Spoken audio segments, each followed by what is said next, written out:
Well, as you can see, I still haven't put together that carburetor since the last episodes. I'm getting to it. It ain't going nowhere. I'm leaving it apart just in case I come up with anything else to make video on about it. Let me know if you want a carburetor rebuild video, if they're interested in that. But today, speaking of carburetors, that's exactly what I'm going to tell you about.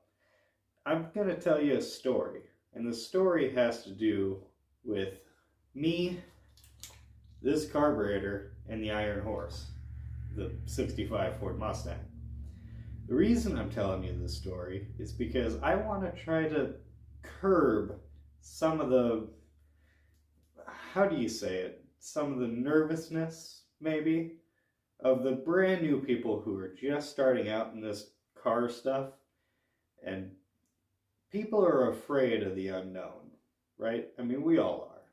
And we've all been new at least once at whatever, this hobby of ours. So things like tearing apart carburetors and tearing apart engines is something that intimidates a lot of people. I mean, it just does. But here's my story on how I first tore down my first engine, which was the engine in the Iron Horse. And it all has to do with this carburetor.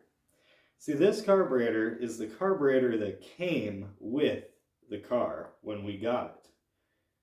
It's a 600 Holley vacuum secondary, right? So the very first mod I ever did with my own money was I bought that Edelbrock 650 that's on it right now. And it's the first mod I ever did. The first thing I ever did as a car guy, really, working on cars. So me and my buddy went out there. We took this carburetor off. We put the new carburetor on. We plumbed up all the lines and everything else. First thing we ever did, right? We go to fire it up. Fires right up, but you hear a ting, ting, ting, ting, ting, ting, ting, ting, ting. What's that now, right? Oh, shoot. We messed something up. The worst fear has happened, right? We had no idea there were washers on these bolts, and one of those washers happened to find its way down the intake as if we were taking the carb off. Of course, I didn't know that at the time. All I knew was the engine's making this ticking sound, and I have no idea why.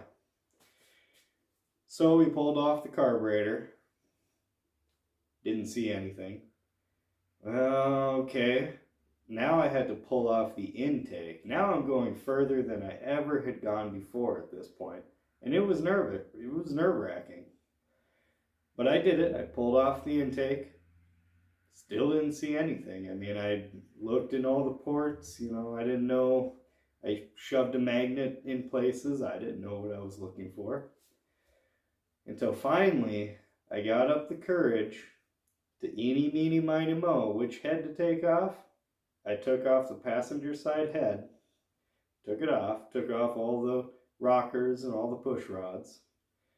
And there was a tiny mashed up little piece of unrecognizable metal sitting right on the top of the piston. So I just took it out. I looked around, I didn't see anything wrong. I mean, as far as I know, it didn't score up the cylinder walls or damage the head or anything. As far as I knew back then anyway. If it did, then it didn't seem to affect it all these years.